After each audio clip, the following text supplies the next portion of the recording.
Halo Sobat Spansa, ketemu lagi sama gue, Sang Strategis, di markas kita. Misi kita hari ini penting banget nih. Kita bakal taklukkan asesmen matematika kelas 9. Wih, harus siap tempur dong bro. Gue, si agen lapangan, udah gatel banget nih mau bongkar semua rahasianya. Kita gas bareng-bareng ya Sobat Spansa. Bener banget, jadi misinya taklukkan semua soal dalam waktu 90 menit. Mungkin kedengarannya sebentar ya. Tapi tenang aja, kalau Sobat Spansa udah pegang semua kode rahasia dan trik jitu dari kita, waktu segitu sih lebih dari cukup. Yuk kita langsung mulai misinya. Oke Sobat Spansa, kita masuk ke level 1 dari misi kita. Tantangan pengubah bentuk, atau kalau di buku pelajaran namanya transformasi geometri. Nah, di level ini kita bakal nguasain 4 jurus utama buat otak-atik bangun datar. Jurus pertama itu translasi, alias pergeseran. Sumpah, ini konsepnya simple banget. Bayangin aja kita cuma mindahin posisi sebuah bangun, tapi bentuk sama ukurannya tetap sama persis. Cuma mainan tambah kurang aja kok di koordinat X dan Y. Gampang kan? Nah, ini dia kode rahasia pertamanya. Gampang pol kan? Coba lihat tabelnya, titik awalnya C di 3,-1. Terus digeser 4 langkah ke kiri, berarti X-nya dikurang 4. Terus digeser 2 ke atas, berarti Y-nya ditambah 2. Jadi 3 dikurang 4 hasilnya -1. Terus -1 ditambah 2 hasilnya 1. Udah deh, titik akhirnya jadi -1,1. Satset, kelar. Oke, lanjut ke jurus kedua, refleksi atau pencerminan. Coba deh Sobat Spansa bayangin lagi ngaca. Nah, refleksi itu ya persis kayak gitu. Kita bikin bayangan cermin yang sama persis dari sebuah bangun. Kuncinya cuma satu, perhatiin cerminnya di mana. Tuh kan, ini dia trik jitunya. Fokus aja ke cerminnya Sobat Spansa.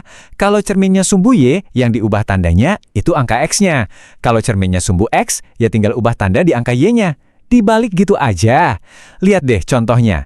Titik 3,4 dicerminin ke sumbu Y, ya X-nya yang berubah. Jadi negatif 3,4. Simple banget. Lanjut, rotasi. Nah, yang ini emang butuh sedikit hafalan, tapi anggap aja ini 3 kunci rahasia yang wajib dipegang. Gini cara ngapalinnya. Kalau diputar 180 derajat, ini paling gampang. Dua-duanya tinggal dikasih minus. Jadi, X, Y jadi min X, min Y. Terus, kalau putar 90 derajat lawan arah jam, rumusnya tukar posisi, terus yang depan dikasih minus. Jadi, X, Y jadi min Y, X. Terakhir, kalau searah jarum jam, mirip juga, tukar posisi, tapi yang belakang yang dikasih minus. Jadi, X, Y jadi Y, min X. Kuncinya di pola tukar posisi sama di mana naruh minusnya Sobat Spansa. Dan jurus terakhir di level ini, dilatasi. Waduh, ini trik paling asik, paling gampang dari semuanya bro. Anggap aja ini fitur zoom di HP. Kita tinggal kalikan aja koordinatnya sama faktor skalanya. Kayak misalnya ada poster tingginya 50 cm, diperbesar 2 kali lipat. Ya udah tinggal 50 kali 2, jadi 100 cm. Gampang banget. Oke, level 1 beres. Gampang kan? Sekarang kita naik level ke level 2, deteksi si kembar. Misi kita di sini adalah jadi detektif buat nyari 2 segitiga yang kembar identik, atau bahasa kerennya kongruan. Nah, pertanyaannya nih, gimana sih cara kita buktiin kalau 2 segitiga itu bener-bener kembar siam? Kayak apa gitu bukti-bukti yang harus kita kumpulin Sobat Spansa? Tenang, sebagai detektif andal, kita punya 3 alat deteksi pamungkas. Cukup pakai salah satunya aja buat buktiin. Pertama, ada sisi-sisi-sisi. Kedua, sisi sudut sisi. Atau ketiga, sudut sisi sudut. Kalau salah satu dari 3 syarat ini ada, kasusnya langsung terpecahkan. Yuk kita bedah berkas kasus yang satu ini. Kita punya 2 segitiga. Bukti pertama, sisi AB sama panjangnya sama sisi DE. Oke, cek, dapat 1 sisi. Lanjut, sudut B sama besarnya sama sudut E. Cek, dapat 1 sudut. Terakhir, sisi BC sama panjangnya sama sisi EF. Cek, dapat sisi lagi. Urutannya jadi sisi sudut sisi. Kasus ditutup. Kedua segitiga ini terbukti kembar identik. Mantap Sobat Spansa, 2 level udah kita lewatin. Sekarang level terakhir dari pelatihan kita. Rahasia sang peramal, alias menebak peluang. Di sini kita bakal belajar cara keren buat ngitung dan nebak sebuah kemungkinan. Konsep dasarnya itu simple banget Sobat Spansa. Peluang itu cuma perbandingan antara kejadian yang kita harapkan dibagi sama semua kemungkinan yang ada. Jadi ingat aja rumusnya. Jumlah yang kita mau dibagi jumlah total semuanya. Udah, itu aja. Oke, langsung aja kita pecahin kasus kartu ya. Langkah pertama di setiap misi peluang itu harus tahu semua kemungkinan totalnya. Nah, dalam satu set kartu bridge, totalnya ada 52 kartu. Angka 52 ini kita sebut ruang sampel. Anggap aja ini total arena pertempuran kita, Sobat Spansa. Benar, kalau arenanya udah ketahuan, sekarang kita tentuin targetnya atau kejadian yang diharapkan. Pertanyaannya kan, berapa peluang dapat kartu king? Coba deh kita hitung, dalam satu set kartu ada berapa kartu king? Yap, ada 4.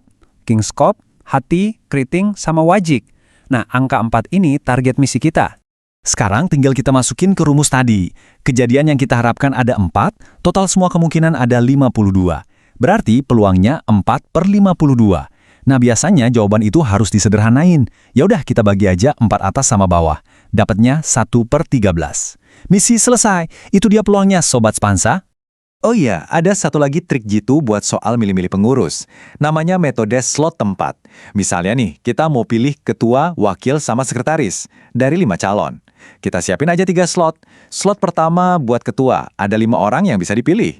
Nah, karena 1 orang udah jadi ketua, sisa 4 orang kan buat ngisi slot wakil. Terakhir, tinggal sisa 3 orang buat slot sekretaris. Udah deh, tinggal dikalikan semuanya. 5 kali 4 kali 3. Hasilnya 60 cara. Keren kan?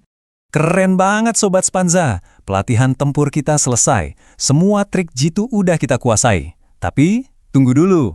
Sebelum kalian terjun ke medan perang yang sesungguhnya, ada satu pengarahan terakhir nih. Anggap aja ini kunci utama buat ngebuka pintu kesuksesan. Gini Sobat Spansa, trik sama rumus itu emang penting, tapi rahasia kemenangan yang sebenarnya itu ada di dalam diri kalian sendiri. Kerjain soal dengan penuh tanggung jawab, latih terus diri kalian dengan kedisiplinan, jaga selalu kejujuran karena nilai sejati itu bukan cuma angka di kertas. Dan yang paling penting, awali semuanya dengan berdoa. Inilah pondasi yang bikin semua trik tadi jadi lebih kuat. Benar banget bro, trik udah di tangan, mental udah siap. Sekarang, ayo kita tunjukin semangat kita. Semuanya ikutin bareng-bareng ya. Siap? Spansa, go, fight, win!